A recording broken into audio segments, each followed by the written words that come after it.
Lire l'abscisse d'un point lorsque celle-ci doit être exprimée sous la forme d'une fraction, c'est ce que nous allons apprendre à faire dans cette vidéo que vous retrouverez sur le site monclasseurdemaths.fr. Alors j'ai expliqué dans d'autres vidéos que sur une demi-droite graduée, un point peut être repéré par un nombre que l'on appelle son abscisse. Cette abscisse peut être entière, cette abscisse peut être décimale, ou bien elle peut être non décimale et exprimée sous forme d'une fraction, et c'est ce que nous allons apprendre dans cette vidéo. Alors nous allons travailler sur des exemples dont voici le premier. Je représente une portion d'une demi-droite graduée où apparaissent les graduations 2 et 3 et je veux déterminer, je veux lire les abscisses des points A, B et C et je veux les exprimer sous forme d'une fraction. Alors pour cela, il faut retrouver toutes les graduations de la portion de la demi-droite qui est représentée et je vais commencer par observer le segment délimité par les points d'abscisse 2 et 3, le segment que je mets en vert ici. Ce segment représente une unité de longueur, puisqu'entre 2 et 3 il y a bien une unité, 3 moins 2 cela fait 1, et ce segment a été partagé en 3 intervalles. Cela signifie que chaque intervalle mesure 1/3 de l'unité de longueur. Donc chaque intervalle représente 1/3, je vais pouvoir maintenant graduer l'axe. Alors comment je fais pour passer de 2 à 2 plus 1/3? Pour cela, je peux exprimer 2 sous la forme d'une fraction dont le dénominateur est 3. Donc dans chaque unité, il y a 3/3.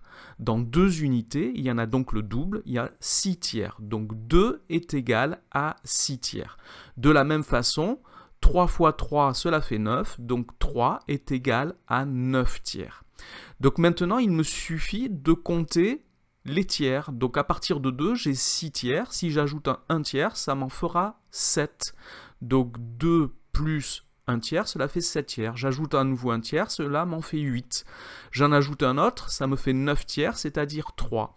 Après 3, c'est-à-dire 9/3, j'ajoute un nouveau tiers, ça m'en fait 10, puis 11, puis 12. Maintenant, alors 12/3, c'est 4, puisque 12 divisé par 3, cela fait 4. Maintenant, avant 2, donc je retranche 1/3 à 6/3, cela m'en fait 5, j'en retranche encore un, ça fait 4, j'en retranche encore un, ça fait 3/3, c'est-à-dire 1, et j'en retranche encore un, ça fait 2/3. Voilà, j'ai gradué toute la portion de la demi-droite qui est visible ici. Maintenant, je peux lire que l'abscisse du point A est égale à 8/3, l'abscisse du point B est égale à 4/3, et l'abscisse du point C est égale à 10/3, que l'on peut noter le nom des points suivi de, entre parenthèses, son abscisse. Voilà pour ce premier exemple.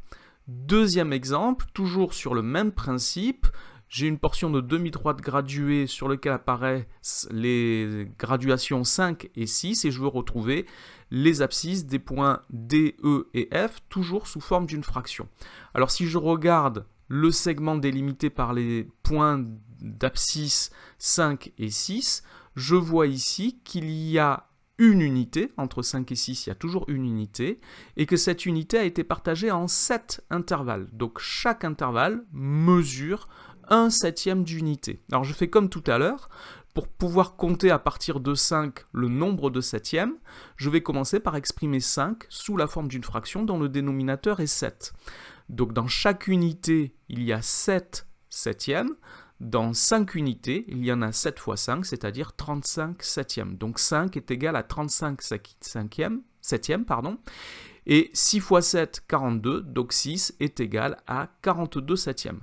Donc à partir de 5, je peux ajouter 1 septième, donc 35 septièmes plus 1 septième, ça va en faire 36, puis 37, puis 38, et je peux continuer à graduer ainsi, à inscrire les graduations sur la demi-droite. Et comme ça, j'aurai toutes les graduations de cette demi-droite et je vais pouvoir lire maintenant que l'abscisse du point D est égale à 37 septièmes, l'abscisse du point E est égale à 39 septièmes et l'abscisse du point F est égale à 44 septièmes. Que l'on peut noter toujours le point suivi de son abscisse, entre parenthèses, donc D a pour abscisse 37 septièmes, E a pour abscisse 39 septièmes et F a pour abscisse 44 septièmes. Un dernier exemple, toujours sur le même principe. Cette fois, j'ai représenté les graduations du 4 et du 5. Si je procède de la même manière pour trouver les abscisses des points G, H et I toujours sous forme d'une fraction, donc j'observe le segment délimité par les points d'abscisse 4 et 5. Ce segment mesure une unité de longueur, puisque pour aller de 4 à 5, il faut ajouter 1, et il a été partagé en 4 intervalles, ce qui signifie que chaque intervalle mesure un quart de l'unité de longueur. Pour pouvoir graduer, pour pouvoir inscrire les valeurs sur chaque graduation, il faut que je commence par écrire 4 et 5 sous la forme d'une fraction dont le dénominateur sera 4. Donc dans chaque unité, il y a 4 quarts. Dans 4 unités, il y en a 4 fois plus, c'est-à-dire 16 quarts. Donc 4 est égal à 16 quarts. De la même façon, 5 fois 4, cela fait 20, donc 5 est égal à 20 quarts. Donc à partir de là, je peux ajouter un quart à 4, donc 16 quarts, j'en ajoute 1, ça m'en fera 17, puis 18, 19, etc. Et je peux ainsi graduer entièrement la portion de la demi-droite qui est visible ici. Donc à partir de 4, pour aller vers la gauche, je retranche un quart, donc je retranche un quart à 16 quarts, ça en fait 15, puis 14, puis 13, 12 quarts, cela fait 3, puisque 12 divisé par 4, cela fait 3. Et enfin, 11 quarts. Alors ici, il est à noter que ces nombres que je viens d'écrire sont des nombres décimaux. On pourrait très bien écrire sous la forme d'un nombre décimal, mais on me demande sous forme d'une fraction. Donc j'ai gardé des écritures fractionnaires. Alors maintenant, je peux noter que l'abscisse du point G est 11 quarts, l'abscisse du point H est 15 quarts et l'abscisse du point I est 19 quarts. Toujours, je peux utiliser les notations avec l'abscisse notée entre parenthèses. Voilà donc pour cette vidéo, pour retrouver l'abscisse d'un point sous la forme d'une fraction en écriture fractionnaire. Cette vidéo est maintenant terminée, merci de l'avoir regardée. N'oubliez pas de lui donner un j'aime et de vous abonner à la chaîne. Au revoir.